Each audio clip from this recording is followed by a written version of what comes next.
क्या आपने कभी किसी व्यक्ति को देखा है जो ना ज़्यादा बोलता है, ना ही ज़्यादा दिखावा करता है, फिर भी उसकी मौजूदगी आपको भीतर तक छू जाती है? आपने महसूस किया होगा कि उसका शांत रहना ही सबसे ऊंचा संवाद है। उसकी आंखों की गहराई में एक पूरा ब्रह्मांड समाया हुआ है। और जब वह आपके करीब होता है, तो बिना कुछ कहे, बिना कुछ किए, आप भीतर से बदलने लगते हैं। क्या ऐसा आकर्षण किसी इंसान में जन्म से होता है? नहीं, ये वह दिव्य शक्ति है जो किसी साधारण व्यक्ति को असाधारण बनाती है। ये वह आंतरिक चुंबकत्व है जो आपकी आत्मा से निकलकर दुनिया को स्पर्श करता है। और आज जब हर कोई बाहर की तरफ आकर्षण ढूंढ रहा है, मैं आपको एक रहस्य बताने जा रहा हूं।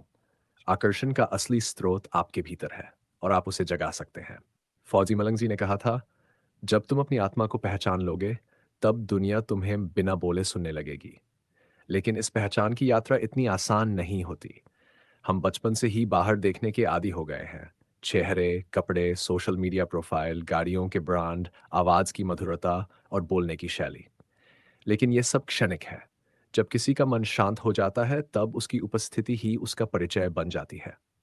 असली आकर्षण वहां से शुरू होता है जब आप अपने भीतर की आवाज को सुनना शुरू करते हैं।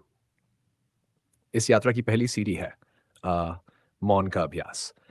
ये एक ऐसा तरीका है जो बाहर के शोर से ध्यान हटाकर भीतर की गहराइयों में उतरने का रास्ता देता है। जब आप दिन में कुछ पल खुद के साथ पूरी तरह चुप बैठते हैं, बिना किसी मोबाइल, टीवी या बातचीत के, तो शुरुआत में आपको बेचैनी होती है, मन इधर-उधर भागता है, पुराने विचार सिर पर चढ़ जाते हैं और सांसें भी असामान्य लगती है। लेकिन जैसे-जैसे आप इस मौन से दोस्ती करने लगते हैं, वैसे-वैसे भीतर एक नई दुनिया खुलने लगती है। वहाँ आत्मा बोलती है, शब्दों से नहीं, अनुभवों से। और जब आप उस दुनिया में उतर जाते हैं, तब आपके शरीर की ऊर्जा बदलने लगती है। आप में एक ऐसा आकर्षण आ जाता है जो किसी भी कृत्रिम सजावट से कहीं ज़्यादा गहरा और स्थायी होता है। दूसरा तरीका है सांसों की साधना। हाँ, आपने सही सुना।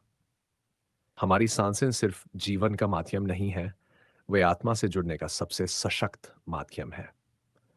फौजी मलंग जी ने क्रिया की विधियों में जिस गहन अभ्यास की बात की, उसकी शुरुआत भी सांसों की समझ से होती है। जब आप हर दिन कुछ समय निकालकर गहरी और शांत सांसें लेना शुरू करते हैं, तो आप अपने विचारों के तूफान को नियंत्रित करना सीखते हैं। धीरे-धीरे मन शांत होता है और फिर उस शांति में एक नई ऊर्जा जन्म लेती है। ये ऊर्जा बाहर से नहीं आती, ये आपके भीतर पहले से ही मौजूद होती है, बस छुपी रहती है। और जब आप उसे जागृत करते हैं, तो वह एक चुंबक की तरह काम करती है।